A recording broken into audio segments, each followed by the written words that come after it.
This is the Elliptical Oracle. And now, here's MonaLisa. Hello, welcome to the Elliptical Oracle. And me and my angelic guides are going to be your guides for the next few minutes. And I just like to go in every day and see what they have to say. It's great reminders, no matter where you are on your soul path. So here we go. Hello, hello, hello, dear ones. We're pleased to be here and to dance with you in this now through all reality. Yes, today we'd like to talk to you about your awakening journey. First of all, what does awakening journey mean? It means that you are aware that you are spiritual beings, that you are conscious beings having an experience. But for most of you, that doesn't really help that much. It's not very helpful. So we would like to add to that definition a bit, even though truly awake just means that you are aware that you have your own sovereign consciousness and you are growing spiritually. Your consciousness is ever expanding. So what would we like to add to that?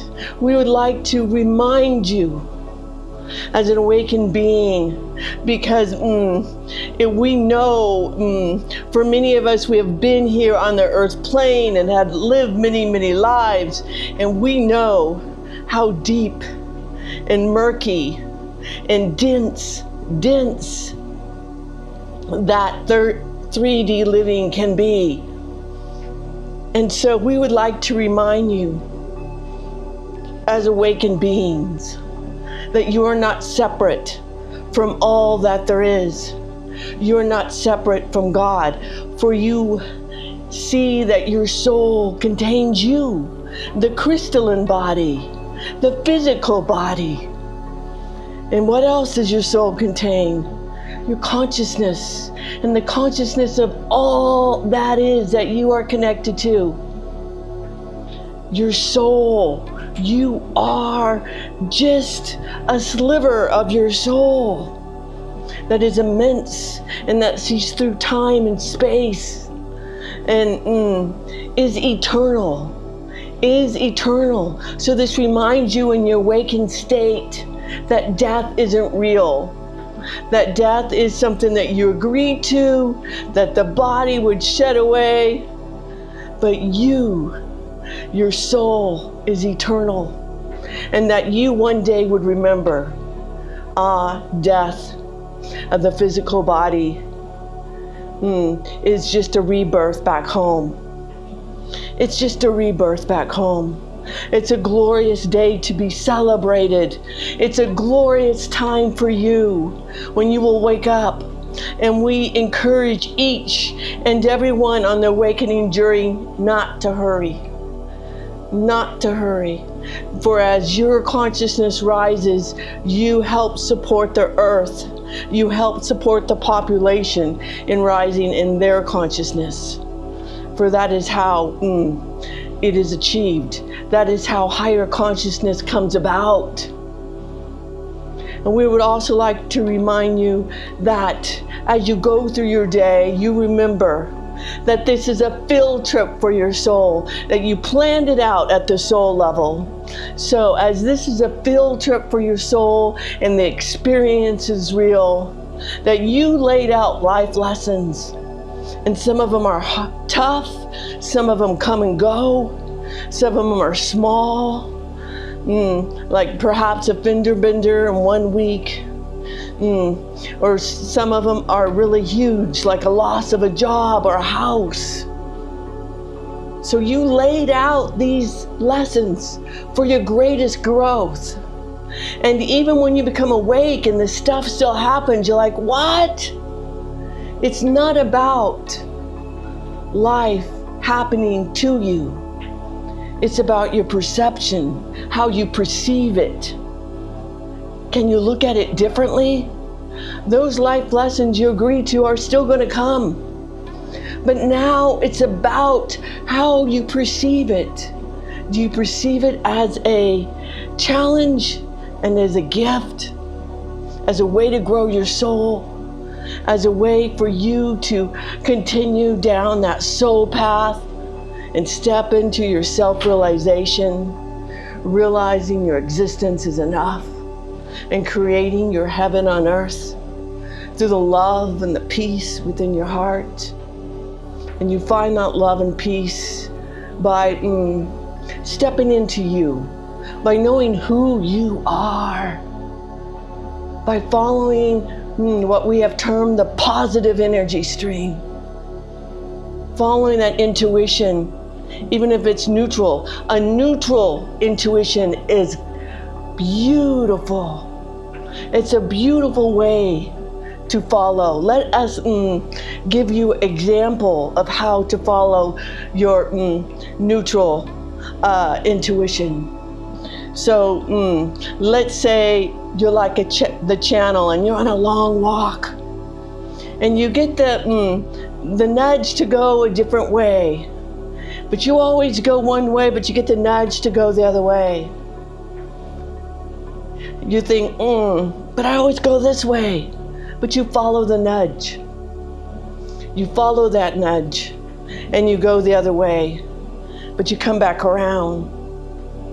And as you come back around and you're walking your dogs, it's this time of the year that the weeds are 2 feet high and there's nowhere really but the narrow road for you to walk. There's one place on that narrow road for you to be that's got a wide spot without the 2 feet stickers that a car could easily pass. And as you're on that wide spot, not one but 2 car passes you because you followed that inkling, that positive intuition. And in this case, it was neutral. You would have not got ran over. It would have been perhaps a sticker or 2. Nothing big or bad. Just simply more intuitive, more pleasant road, easier flow, because you followed that intuition. This is what following your intuition is, moment by moment, and not guessing it.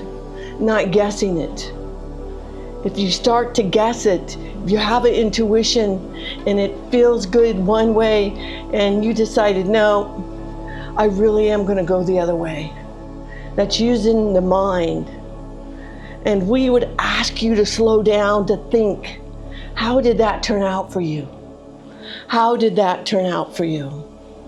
And if you were going to use this example of the walk and you would think, well, I had to stop and hold the dogs tightly so we didn't have to go in the stickers. And I had to wave at the car to make sure it saw me.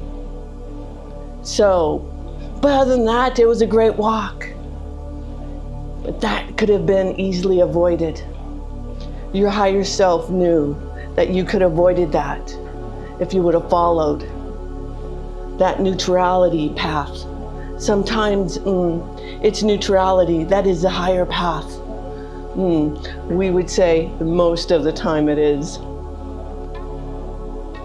That neutrality, it's that place of sovereignty when you can see the positive and the negative and you stand right in the middle and say, one is the opposite of the other. And I came here as a sovereign being, as a soul being, as a spirit, as an innate being, as a conscious being, to experience and to grow. And I will experience and grow all spectrums of the polarity. We are Zand. We are one consciousness. We are pleased to be here and to dance with you in this now through all reality. Woo! They're a little long today. They had a lot to say. I love it. Okay. I got 57, which is leap of faith. 57, leap of faith. And so, so what does leap of faith have to do with your awakening walk? Sometimes we would say to follow the positive energy stream.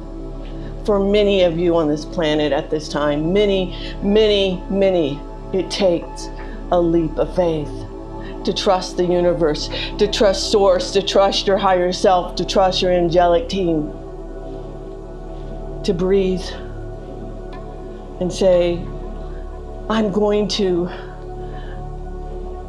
be the fool and go on this journey because it's my greatest excitement and I don't know where it's going. When you learn to follow the positive energy stream moment by moment, it doesn't mean that you got the end point all figured out. It just means that you're following the flow in the moment. You're following your bliss, your success, that peace, that inner peace. And maybe for you, it just feels like calmness. Glory be, glory be, glory be. Live in the calmness. Live in that leap of faith. That's your calling. To live and love in every moment and to love every moment. That is a leap of faith. Woo! That is beautiful. That is beautiful. That is beautiful. Love it. My miracle today. I'm walking right on my house. Not one, but two ravens fly over my head. I feel like I could touch them. They're just barely over my roof top. And I'm on my deck. And the big birds up close, really big. And they're flying toward the sunrise. And I'm like, yeah. May I soar, and may you soar toward your own sunrise. Top of the now to you. Top of the now to you.